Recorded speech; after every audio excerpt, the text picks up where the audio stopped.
feliz e cheia com a sua presença. Amém? Diácono Sócio pode tomar a plataforma.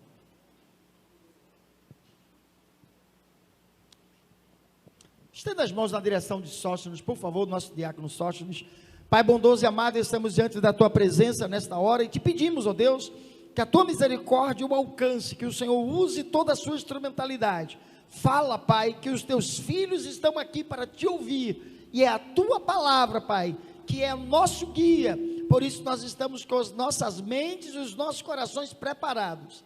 Fala, porque nós somos teus servos, queremos te ouvir. Usa-o, em nome de Jesus. Amém.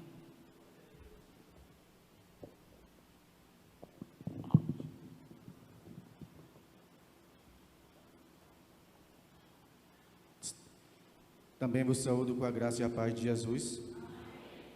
Irmãos, sem demora, já foi orado, o pastor nos fez essa vamos dizer assim, esse tempo de vantagem. Então, convido os irmãos a abrir a Bíblia no livro, segundo escreveu o evangelista João, o quarto evangelho, capítulo 4.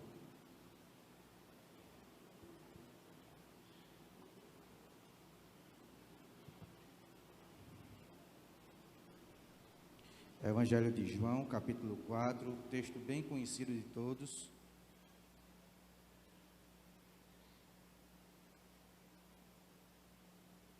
Vamos ler a partir do versículo 31. Diz assim a palavra do Senhor. E entretanto os seus discípulos lhe rogaram, dizendo: Rabi, come. Porém ele lhes disse: uma comida tenho para comer, que vós não conheceis. Então os discípulos diziam uns aos outros: trouxe-lhe porventura alguém o que comer? Jesus disse-lhes: a minha comida é fazer a vontade daquele que me enviou e realizar a sua obra. Não dizeis vós que ainda há 4 meses até que venha a ceifa? Eis que eu vos digo: levantai os vossos olhos e vede as terras, que já estão brancas para a ceifa. E o que ceifa, recebe galardão e ajunta fruto para a vida eterna, para que, assim, o que semeia como o que ceifa, ambos se regozijem. Um texto bem conhecido dos irmãos, e é interessante pensar: culto de missões. Qual o nosso compromisso com missões? Nós como igreja, qual é a nossa parte nisto? O que é que isso tem a ver comigo? O que é que isso tem a ver com você? Há alguns tempos atrás, a gente fez um estudo baseado em missões e descobrimos algo bem interessante, algo que a Bíblia já traz bem claramente. Paulo, escrevendo a Timóteo no primeiro capítulo, no segundo capítulo, aliás, a partir do versículo 3, ele diz: olha, é a vontade de Deus. É interessante, irmãos, a gente descobrir a vontade de Deus. Qual é a vontade de Deus? É que todo homem, todo ser humano, chegue ao conhecimento da verdade. Que verdade é essa? Cristo Jesus. E para que chegar ao conhecimento da verdade? Para ser salvo. Mas muitas vezes a gente se pergunta: salvo de quê? Salvos por quê? Uma igreja, e quando eu digo uma igreja, eu não digo denominação, eu não digo a igreja de Deus da UR11, eu digo uma igreja uma igreja você, que não se preocupa com missões, que não se preocupa com almas, não está de fato sendo uma igreja. Porque a palavra vai dizer que dá de graça aquilo que tu recebesse de graça. E é interessante pensar: o que foi que nós recebemos? Você que se declara já igreja, você que vem aos cultos, você que de alguma forma devota a sua vida ao Senhor, o que foi que nós recebemos do Senhor? Aquilo que te alcançou não cabe só a você. Aquilo que me alcançou não é só para mim. Tem muita gente morrendo, irmão, lá fora sem esperança. Tem muita gente morrendo sem nenhum tipo de esperança. Paulo, escrevendo aos Tessalonicenses, ele diz assim: olha, não sejam como aqueles que não têm esperança. Há uma esperança viva, essa esperança é Cristo. E uma igreja que não anuncia Cristo, não é de fato uma igreja. E entendam que quando eu digo igreja, eu estou dizendo eu, mas também estou dizendo você. Se a minha preocupação como cristão não é anunciar o Senhor, será que de fato eu sou igreja? Será que eu já nasci de novo? Será que o Espírito Santo me condicionou para ser igreja? O Senhor Jesus, antes de subir aos céus, ele juntando os seus discípulos no Monte das Oliveiras, isso está no final de Lucas, isso está no começo de Atos, a história se repete. Jesus diz aos discípulos assim: olha, ficai em Jerusalém até, há um tempo, há um período, até que vocês sejam revestidos, até que vocês sejam encorajados, até que vocês sejam estimulados a quê? A ganhar a sua terra até os confins da terra. Esse texto de João, no capítulo 4, ele traz para nós uma coisa muito interessante. No versículo 31 que lemos, os discípulos, atônitos com uma situação que acontecera naquele momento, se perturbam e chamam a Jesus em um diálogo interessante, que algumas traduções vão trazer palavras diferentes, que talvez tragam melhor entendimento. Entretanto, versículo 31, os seus discípulos rogar, muitos rogos, suplicar, clamar: Senhor, come. Senhor, come. Por que come? Qual era esse interesse deles que Jesus parasse naquele momento para comer? O que estava acontecendo naquele ambiente, naquele tempo, naquela circunstância? O que levou aos discípulos esse tipo de preocupação de dizer: Senhor, para, come. E é interessante observar o que Jesus responde: uma comida tenho para comer, que vós ainda não conheceis. O escritor aos Hebreus, tratando aquela galeria dos heróis da fé, como a gente chama, no final do capítulo 11, antes do capítulo 12, ele vai dizer que Deus separou para nós algo muito melhor do que para aqueles que foram descritos como os heróis da fé. Porque sem nós, eles não seriam, de alguma forma, completados naquilo que já fizeram, nas suas demonstrações de fé. E de quem eu estou falando? Eu estou falando de todos aqueles que foram chamados com um propósito, desde Abraão, Noé, até os últimos, Davi, todos eles. O escritor dos Hebreus vai dizer que nós recebemos do Senhor um favor melhor. E qual é esse favor? O Espírito Santo hoje, ele não atua mais isoladamente em uma causa, ele atua dentro de você. Você não está só, você tem um revestimento de poder que se chama Deus, através do Espírito Santo. E se você ainda não despertou para as pessoas que estão perecendo, não foi o Senhor quem errou, não foi o Senhor que falhou. Está faltando em mim o compromisso, o interesse, o dizer ao Senhor: eis-me aqui. Ah, irmão, mas eu não tenho um dom de evangelismo, eu não tenho um dom para missões. Deixa eu te dizer uma coisa: missões não é dom, é obediência. Evangelizar não é dom, é simplesmente obedecer. Há duas coisas no Novo Testamento que o Senhor não dá como sugestão, Ele dá como ordem. Uma das coisas foi trazida todo o ano passado: fazei discípulos. A outra é: pregai o Evangelho. E Paulo, escrevendo aos Coríntios, no capítulo 9, versículo 16, ele vai dizer: ai de mim, se não anunciar. Porque isto é uma obrigação de todo aquele que confessa o nome do Senhor. Isso é um dever de todo aquele que se professa, que se diz, que se denomina cristão, seguidor de Jesus. O ministério de Jesus tem vamos dizer assim, uma fase interessante quando chega no capítulo 4. Através dos seus milagres, através de sua eloquente pregação, o ministério de Jesus teve destaque. E os fariseus, os saduceus, os escribas, enciumados por aquele homem que surgira pregando em Jerusalém, na Galileia, na Judéia, eles começam a perseguir Jesus. O capítulo 4, logo no início, vai trazer isso. Olha, por se multiplicarem as pessoas que eram batizadas, e não por Jesus, mas pelos seus discípulos, por aqueles que assim seguiam a Cristo, intentaram contra o Senhor. No capítulo 4, versículo 3, diz que ele deixou a Judéia e foi outra vez para a Galiléia.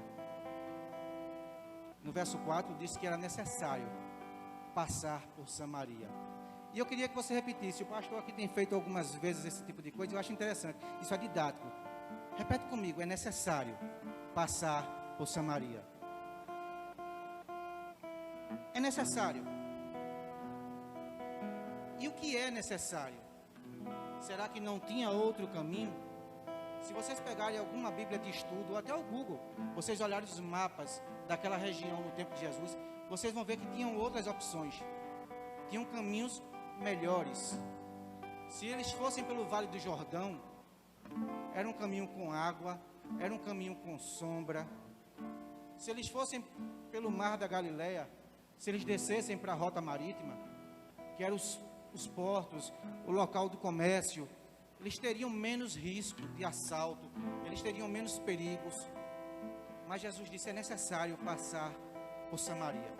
Samaria era um local cheio de montes, de altos, de baixos, de estradas tortuosas, de um caminho perigoso. Além de ser um local que os judeus não gostavam de passar por algo pessoal. Mas Jesus disse: é necessário passar por Samaria. Em nossas vidas, muitas vezes, Samaria se colocará no caminho. Esse ano de 2020, ninguém programou fechar a escola, fechar a igreja, alguns locais de trabalho serem fechados, ficarmos reclusos em casa. E foi necessário passar um tempo em casa. Foi necessário voltar para os nossos lares. Missões começa em mim. E missões começa em minha casa. Quando Jesus disse: vocês serão revestidos de poder, mas primeiro preguem em Jerusalém, na Judéia, na Galileia, em Cafarnaum, e só depois vocês vão ganhar o mundo. Parece que a gente começou diferente. As ocupações, os compromissos, o querer estudar, crescer, trabalhar, prosperar. Parece que a gente, como povo de Deus, tinha negligenciado a nossa Samaria, a nossa casa, o nosso lar. E é necessário voltar por Samaria. Mas, irmãos, Samaria não era um local de divergência entre judeus e samaritanos, não tinha uma dificuldade com eles. É por isso que eu digo, a gente tem que voltar ao início. Se vocês observarem a história cronológica de Israel, Israel era um único povo, separado por Deus, retirado do Egito, atravessando o deserto, conquistaram a terra prometida. Mas começou a haver divergência, dificuldade, divisão. Israel chegou a um ponto de se dividir. Reino Norte, 10 tribos. Reino Sul, 2 tribos. Reino Norte, Israel, capital Samaria. Reino Sul, Judá, capital Jerusalém. E o que aconteceu com Israel? Foi diferente do que aconteceu com Judá? Em partes. Todos se apostataram, todos se desviaram, todos se esfriaram. E o Senhor pesa a mão sobre Israel, e a Assíria toma Israel cativa. A Assíria toma Israel, leva a cativa, e aos poucos, o imperador, que a Bíblia não menciona o nome, José vai mencionar, Tiglades, alguma coisa terceiro, ele traz a cultura de Babilônia, da Assíria, daqueles outros países para dentro de Israel. E Israel recebe aquele povo. E ele começa a se misturar. Chega alguém de outro local e casa com a minha filha. e chega um filho de outro local e casa com a minha filha, e a minha filha é dada para outro, e o povo começou a se misturar.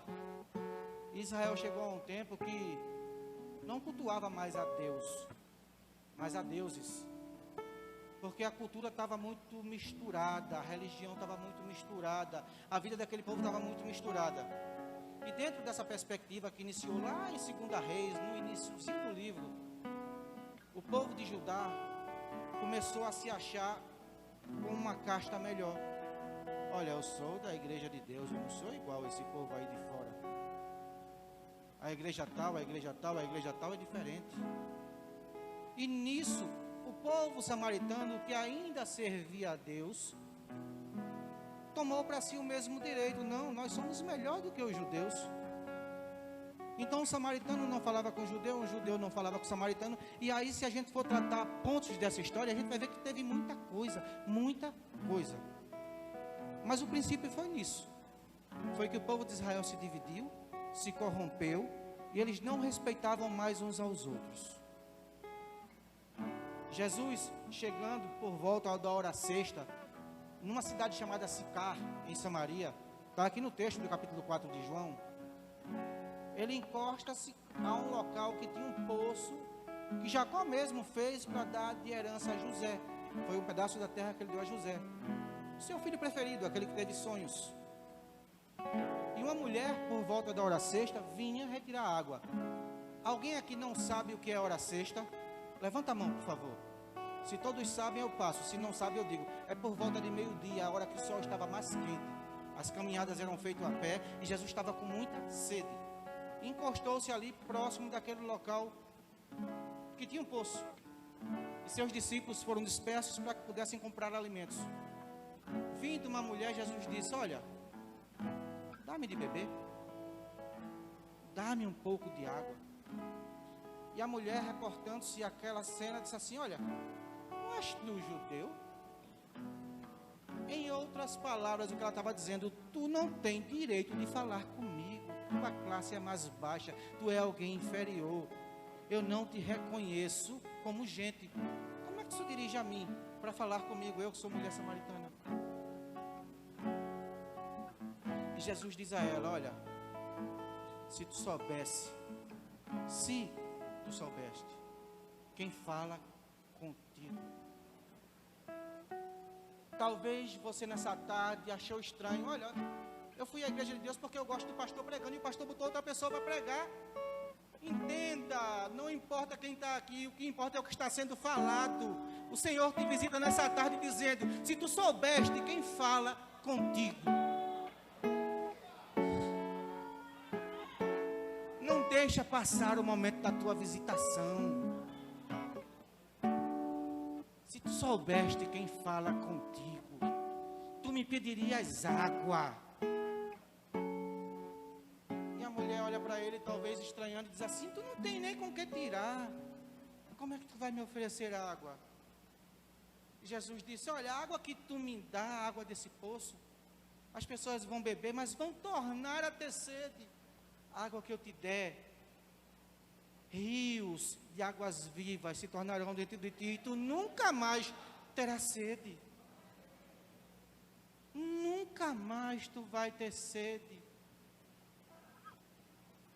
E a mulher: dá-me dessa água para que eu não precise mais vir aqui buscar. Dá-me um pouco dessa água. Essa água é fantástica. Jesus olha para ela e diz: olha, vai buscar o teu marido. Essa água não é só para você. Essa água é para a tua família. Essa água são para aqueles que te cercam, aqueles que te dão bom dia, aqueles que vivem ao lado da tua casa, aqueles que estudam, que trabalham, que pegam um ônibus, que vão na padaria, que se encontram contigo todos os dias, também merecem e precisam desta água. E a mulher diz: Senhor, eu não tenho marido. E Jesus disse: é bem verdade o que disseste, porque tiveste 5, mas este que agora está contigo não é teu. Espera aí. Jesus está conversando com uma mulher samaritana que estava amasiada com alguém, talvez vivendo um adultério, não sei, a Bíblia não traz detalhes sobre isso, é conjectura minha. Uma mulher que estava em pecado. A graça do Senhor te alcança, independente da situação que você esteja. Jesus não veio àquela cruz verter seu sangue para que as igrejas estivessem apenas bonitas. Jesus verteu sangue para que as vidas fossem salvas. O sangue dele foi preço pago por tua vida, pela minha vida. E a mulher, escutando aquilo, confrontou Jesus. Olha, é verdade que és profeta. Está dizendo algo da minha vida que só eu sei. Talvez ela se encontrasse com aquele homem às escondidas, mas Jesus a revelou. Então ela testa Jesus, ela vai fazer um teste com Jesus, porque essa tradição de Samaria com Jerusalém, essa rixa, era antiga.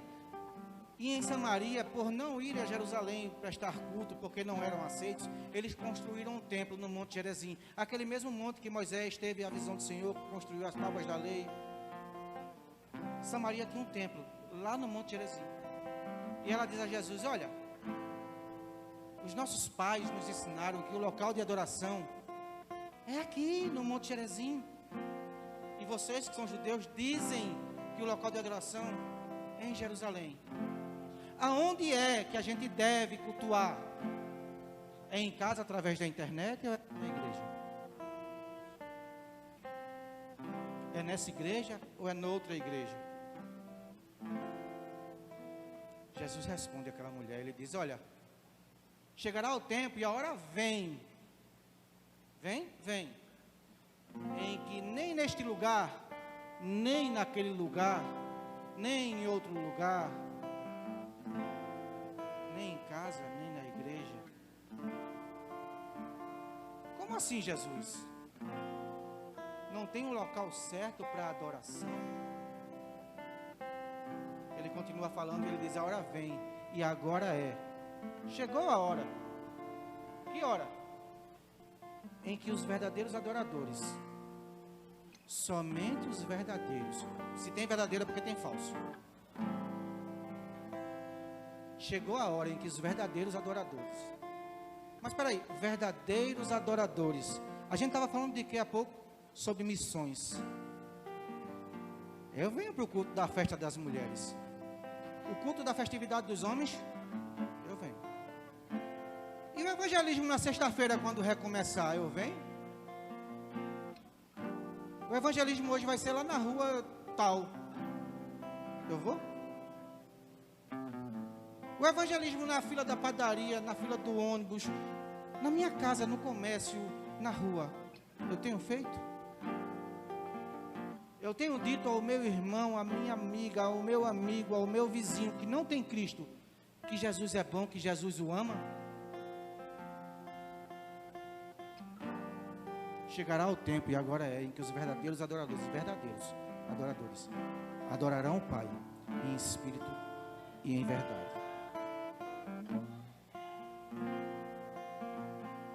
Chegará o tempo.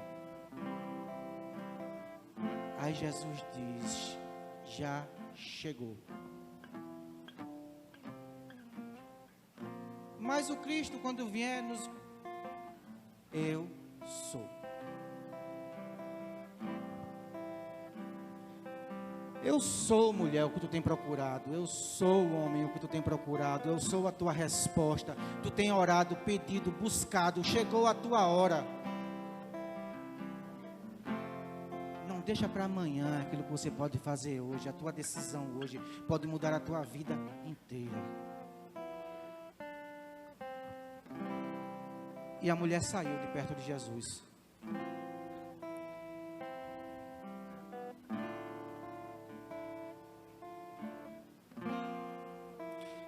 Verso 25, a mulher disse: eu sei que o Messias, que se chama Cristo, vem, e quando ele vier nos anunciará Jesus disse-lhe: eu sou eu que falo contigo. E nisso vieram os seus discípulos e maravilharam-se de que estivesse falando com uma mulher. Todavia, nenhum lhe disse: que perguntas?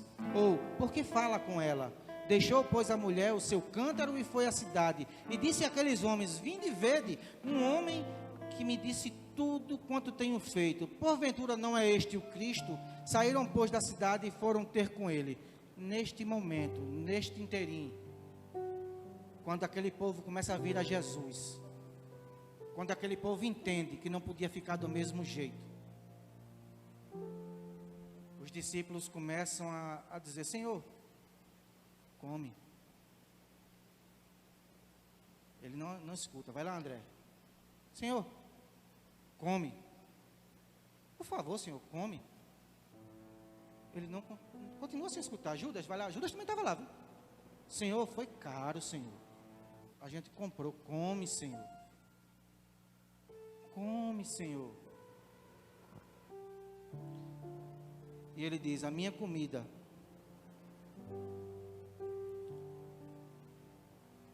vocês não conhecem. O que Jesus está dizendo com isso é que evangelismo e missões é prioridade. Está acima da minha necessidade vital, está acima do meu desejo. Não, quando eu casar eu vou, quando eu me formar, não, quando eu tiver meus filhos, não, quando eu me aposentar, quando... É hoje, é agora. Os verdadeiros adoradores se levantam, anunciam o ano aceitável do Senhor. Não é para quando, é para hoje, é para agora. É imediato. Eu preciso fazer uma reflexão. Eu preciso entender quem eu sou no reino. Ah, irmãos, eu não consigo falar no microfone, eu não consigo ir lá na frente, eu não consigo. Você consegue dizer a alguém que Jesus é bom? Faça. Se você consegue, faça. Eu não consigo. Lute, insista, você vai conseguir. Se ainda não move dentro de você esse rio de águas vivas, aquele homem que ofereceu a mulher está nessa tarde e noite aqui para te dizer: ele tem a água da vida. Dentro de você precisa jorrar essa água viva. Dentro de mim precisa emanar esse rio. Porque se assim não for, eu não sou cristão. Eu posso até congregar, eu posso até conviver com os irmãos, dar a paz do Senhor, andar com a Bíblia, mas se dentro de mim não move o desejo de almas, eu sou de fato cristão? Será que eu estou de fato sendo um verdadeiro adorador? A hora vem e agora é. O que é que você está esperando? O que é que eu tenho esperado? Irmãos, vamos contribuir para missões. A sua primeira contribuição é dizer a seu parente, a seu vizinho, talvez alguém dentro da sua casa: Jesus é bom. Jesus é bom. Eu não sei, essa tarde, você que está aqui na igreja, você que nos acompanha pela internet, o que você tem vivido e perguntado ao Senhor, mas talvez isso seja uma resposta a você, para que a missão aconteça. Ela precisa ser gerada em mim, o desejo de ser um missionário. Para que o evangelismo ocorra, eu preciso me mover, e as águas vivas que estão dentro de mim precisam atuar. Não adianta, irmãos, eu conhecer e não praticar. Lá no início do livro de Samuel, quando Ana ora e pede um filho, e Samuel vem ao mundo, e Ana oferece Samuel como sacerdote, tudo ali estava complicado, estava tudo difícil. Samuel é levado ainda criança para os cuidados de Eli, que não tinha cuidado sequer com seus filhos. Ofni e Finéias se desfiaram, estava tudo corrompido, mas Samuel, ele entendeu que precisava fazer alguma coisa. E quando Samuel ouve um chamado: Samuel, ele sai do quarto, vai até onde ele estava, e o Senhor me chamou. Não, Samuel, não te chamei, volta a dormir. E Samuel volta para o quarto. Em seguida, novamente, ele escuta aquela voz chamando Samuel.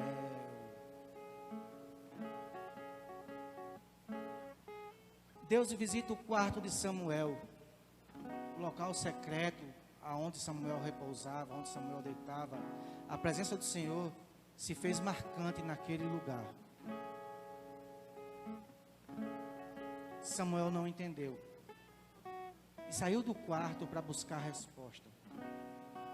Mas Deus continuava no quarto esperando Samuel. Samuel vai e volta. Aí certa vez ele diz: olha, eu lembro, eu conheço. Quando isso novamente ocorrer, tu diz: eis-me aqui, fala, teu servo ouve. Jesus falou com a samaritana ouviu. O Senhor se apresentou a Samuel e Samuel ouviu.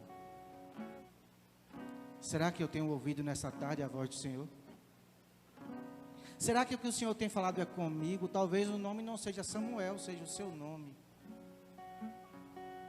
Talvez o Senhor esteja dizendo a mim: Sóstenes, desperta. A hora vem e agora é.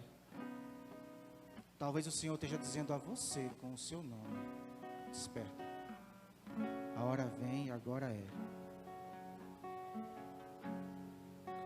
Evangelismo e missões começa em mim. Paulo entendeu. Escrevendo aos Gálatas, ele disse: olha, eu já estou crucificado e vivo não mais eu, mas Cristo vive em mim. E a vida que agora vivo na carne, viva pela fé no Filho de Deus que me amou e se entregou a si mesmo por mim. Em Atos, no capítulo 20, se não me engano, no versículo 24, ele diz: não tenho a minha vida em nada por preciosa. Se precisar morrer por amor ao Evangelho, Paulo disse: eis-me aqui. Em Filipenses 1, 21, ele disse: olha, o viver é Cristo e o morrer é ganho. Cristo é a essência. No capítulo 21 de Atos, na casa de Filipe, por alguns dias que Paulo passou lá, Filipe era um dos 7 lá, que foi separado como diácono, e teve no capítulo 8 a visita com Eunuco, depois foi arrebatado, foi a uma praia, tal. Filipe já casado, com filhas, tinha 4 filhas, que eram profetisas.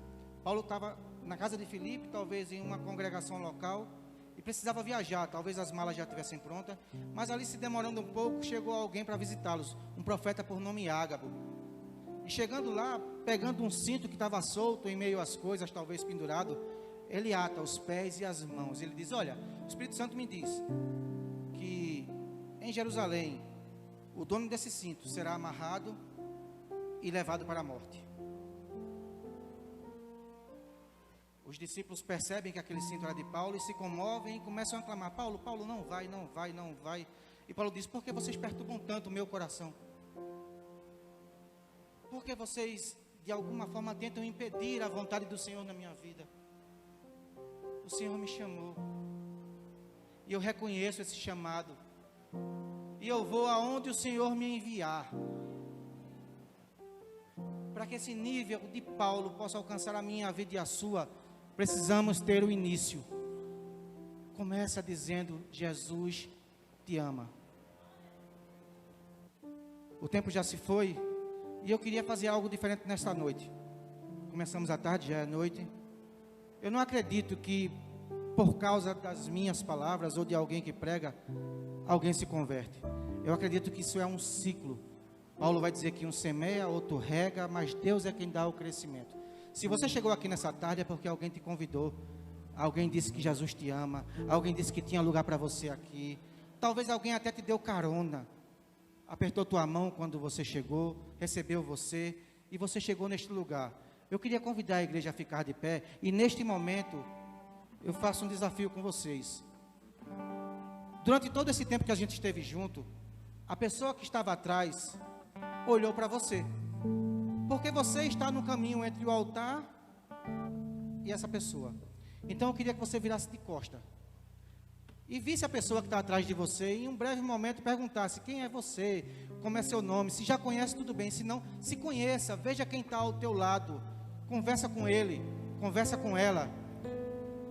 E por um minuto apenas, eu queria te convidar a ser o canal de bênção, um missionário nesta tarde. Eu queria que você estendesse as mãos em direção a esta pessoa que você falou, independente de quem ela seja. Pergunta o nome dela pelo menos, e ora por ela. Abençoa a vida dessa pessoa.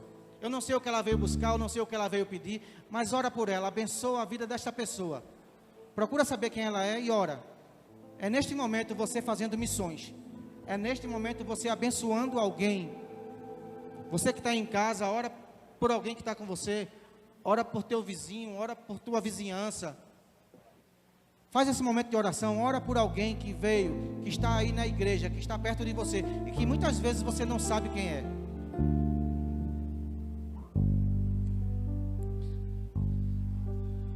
Você está despertando dentro de você um missionário, uma missionária. Você está abençoando alguém que talvez você não conheça. Alguém que talvez você não sabe quem é, de onde veio, o que tem passado. Se você identificou que essa pessoa é um visitante, se você identificou que essa pessoa está afastada do Evangelho, se de algum modo não está conosco em comunhão, eu vou convidar o pastor já vai estar aqui comigo aqui na frente, e eu vou pedir um minuto apenas a mais, para que o pastor possa entoar um louvor, e durante este louvor, você possa conversar com ele, com ela, saber quem ele é, quem ela é, e se não é evangélico ou se está afastado, convida você mesmo nessa tarde. Você mesmo faz o convite, e se ele ou ela aceitar, traz aqui na frente para a gente orar junto com você por esta vida. Você que está em casa, se tem alguém na sala, se tem alguém onde você está assistindo que não é evangélico, faz esse convite. Você já orou por ele, você já orou por ela, convida. Diz a ele, diz a ela: Jesus é bom, Jesus te ama. Se você ainda não professa o nome de Cristo, se você ainda não é cristão, faz o convite nesta tarde. Temos uma vida já para Jesus? Vem aqui à frente. Ainda tem lugar nessa casa, dá para você também. Oi, ei. Acompanha ela, José, por favor. Tem mais alguém nessa tarde para o Senhor? Durante o tempo que o pastor vai entoar esse louvor, você tem a oportunidade nesta tarde de decidir pelo melhor da vida, Jesus. Oi. Nesta tarde ele te visita, volta, é tempo, volta, Senhor, chegou a hora. Eu sei que tu me sondas. O que é que você vai esperar? O que é que você vai esperar? Que me conhece. O dia é hoje, o momento é agora. Convida, insiste. Seja um missionário do Senhor nessa tarde.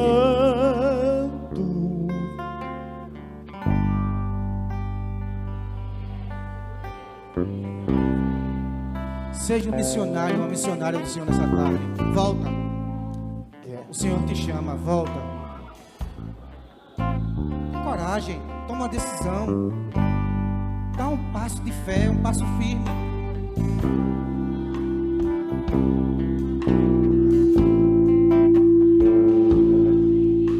Palavras não alcanço de tão alta,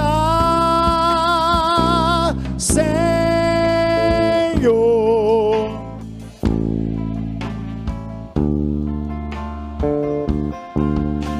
Senhor, eu sei que tu me sondas, Senhor, eu sei que tu me sondas, Senhor, eu sei que tu me sondas.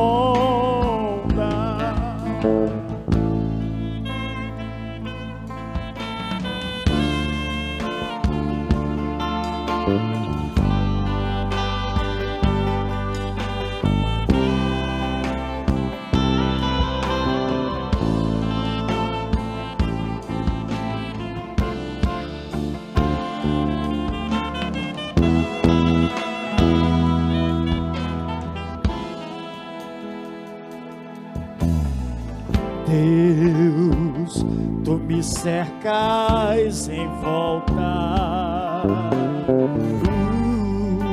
tua mão em mim repousa,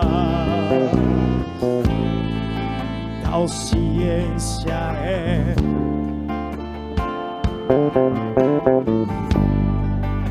não alcanço de tão alta. Se eu subo até o céu, sei que ali também te encontro. Se no abismo está minha cama, sei que ali também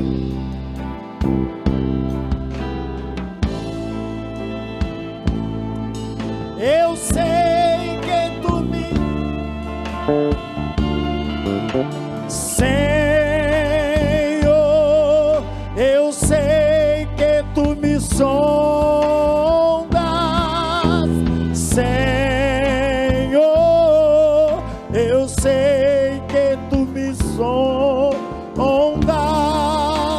Senhor,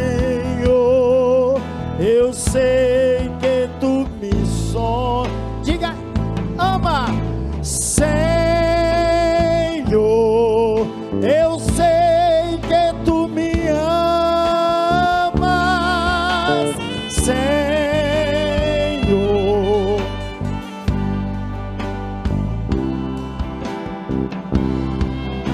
Senhor, eu sei que tu me amas, Senhor,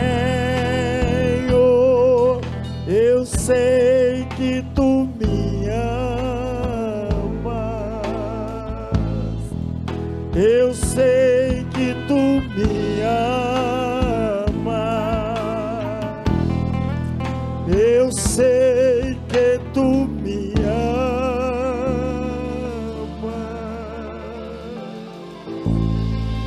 Aleluias! Eu gostaria de saber se tem mais alguém que deseja encontrar Jesus nesta hora e fazer uma aliança com Ele. Alguém que ainda deseja aceitar Jesus como Senhor e Salvador. Alguém que queira voltar para os caminhos do Senhor nesta hora, dizendo: basta, eu não quero mais viver sozinho. Eu não quero mais viver da forma que eu estou, vivendo da forma que estou. Se tiver mais alguém, levante uma das suas mãos. Se tiver coragem, como esta mulher corajosamente veio até aqui, vem até aqui à frente, eu quero orar por você.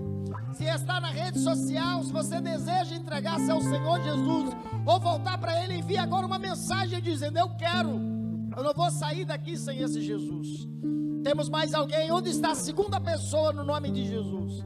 Alguém que queira aceitar, ou alguém que queira voltar para Jesus nesta hora? Se tiver alguém, ou venha para cá, ou faz um sinal com a mão. Levante bem alto a sua mão para que eu possa orar por você com toda a igreja. Nós queremos agradecer a você por estar conosco e desejamos que Cristo te dê sempre outra oportunidade em nome de Jesus. Vamos orar pela nossa amada irmã que está aqui. Como é seu nome, minha amada? Nossa amada irmã Emanuele se decide por Jesus nesta hora. Estenda as mãos na direção para a vida dela no nome de Jesus. Pai bondoso e amado, está aqui a tua filha, Pai, irmã Emanuele.